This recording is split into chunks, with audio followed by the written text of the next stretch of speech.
அனைவருக்கும் வணக்கம். இன்றைய கவிதை தலைப்பு கரைந்து போன மே மாதம். மே மாதம் வெயிலில் வைத்த ஐஸ் கட்டி போல் கரைந்து காணாமல் போய்விட்டது. விடுமுறையில் இதை வேலை முடிக்கலாம், அந்த வேலை முடிக்கலாம் என்ற திட்டமெல்லாம் கிணற்றில் போட்ட கல் போல அப்படியே கிடப்பில் போடப்பட்டது.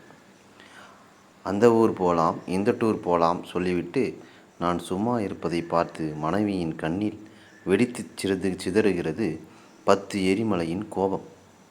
எதுவும் செய்யாமல் எப்படி கரைந்தது இந்த மே மாதம் என்று கேள்வி கேட்டு இருமாப்பாய் சிரிக்கிறது ஏப்ரல். வா, கை நிறைய வேலையோடு காத்திருக்கிறேன் என்று கேலண்டரின் மார்பில் திறந்து கூப்பிடுகிறது ஜூன். நன்றி.